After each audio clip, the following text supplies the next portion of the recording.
500 days ago I bought an e-reader, and this is a video about it.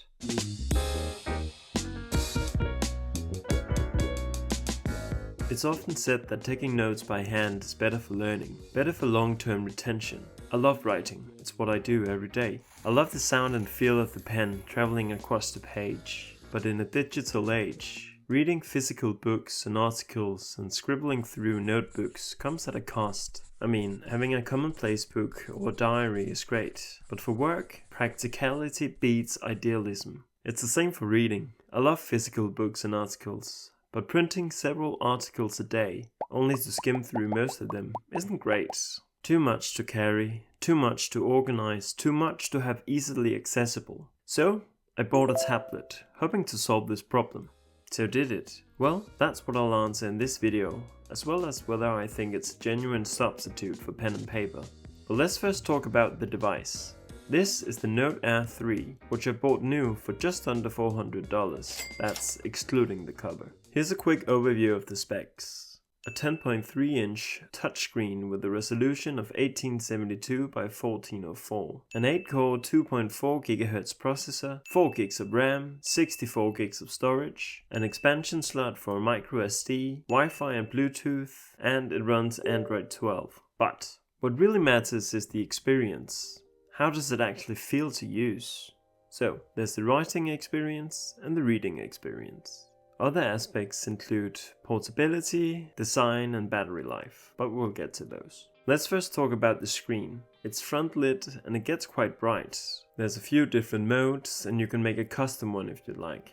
You can make it warmer, which is nice for nighttime reading, although I have the light turned off 99% of the time. If I want to read at night, I turn on a lamp. This better mimics reading a physical book. The matte screen is really great for this scenario, but also reading in bright or sunlit spaces. The screen has this textured surface, which is what makes it paper-like. I quite like this friction between the stylus and the screen, and the sound as well. Writing. It works by creating these notebooks, of which there are a few different ones. Then there's a bunch of different templates. You can even upload your own, which could be useful, although I haven't tried it. I mostly use this grid one. Let's give it a name. You can select between pen, brush, ballpoint, pencil and marker, but those are just the bigger categories. I mean, there's different kinds of pens and brushes and so on. The pressure sensitivity is fine, but I mainly use the ballpoint pen, so it's not enabled. You have the eraser, but you can also scribble to delete. This is what I most often do. It's pretty cool. You can also add multiple layers. There's a bunch of different shapes, which are actually quite useful, as I often draw out brainstorms and mind maps. There's of course also straight lines and dotted lines and so on. There's the fill tool, where you can select different colors, which will of course first appear when you look at it on a color screen. The lasso tool is also quite good. You just draw a circle around an object, and you can then move it around or resize or rotate. Then there's text recognition, probably the main feature of this device. So you can do it either by using the lasso tool, or you can apply it to the entire notebook like so. As you can see, it works well. Then there's the share button, where it lets you export notebooks. But most importantly, there's the sync button. This is how I upload my notes to OneDrive. Then on my Mac, I can simply find them in their own folder. Occasionally, I also use it almost as a laptop, which makes for a very portable setup. I simply connect the keyboard via Bluetooth. Since the Air 3 runs on Android, I have access to the entire App Store, so I have Notion and Word downloaded. They both work fine. I use Notion for YouTube and Word for university work. Reading. I have my university OneDrive connected, so I can access all of my PDFs, ebooks and documents. Boox' own PDF and ebook reader, called eReader, works really well. I can easily scribble, highlight, and make comments, which all just sync to the OneDrive. This is easily my favorite feature. Design. Conversely, this is my least favorite aspect. I think it's kinda ugly. I don't like the orange accents. It makes it look cheap. At least I think so. I don't like the one thick bezel. The cover saves it a bit. So you can fold the cover into a few different configurations, as you can see here. Overall, the cover is quite nice. The only downside is that with the cover on, I think the tablet is just a bit too tall when lying flat. But yeah, not much to say here, I think it's a bit ugly. Moving on. Portability. This is another win for the Air 3. Theoretically, I could most days replace my MacBook, books, notebooks and articles with the eReader, especially if I bring my wireless keyboard. Realistically though, I most often bring my MacBook, a book or books, as well as the reader. What it really replaces are printed articles and notebooks. Outside of uni, I enjoy taking it to cafes or museums to read or do some creative writing. It's perfect for those occasions.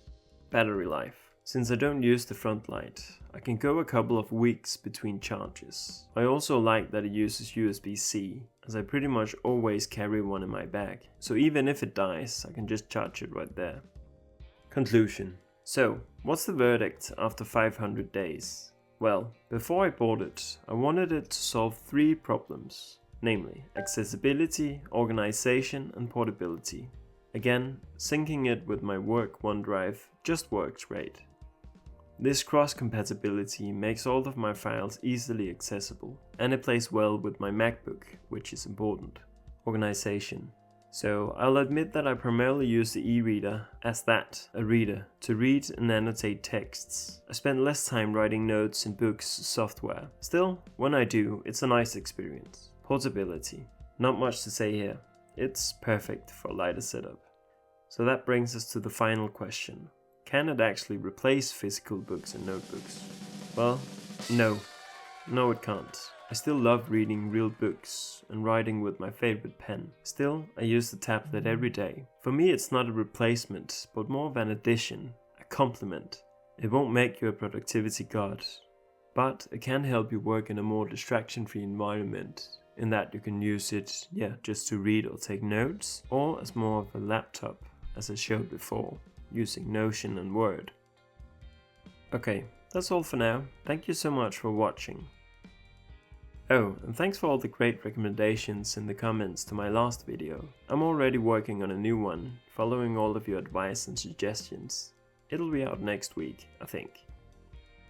By the way, a good friend of mine has donated this gem to our YouTube and Linux endeavors, so if you already have some suggestions of what to do with it, please let me know in the comments. Okay, bye.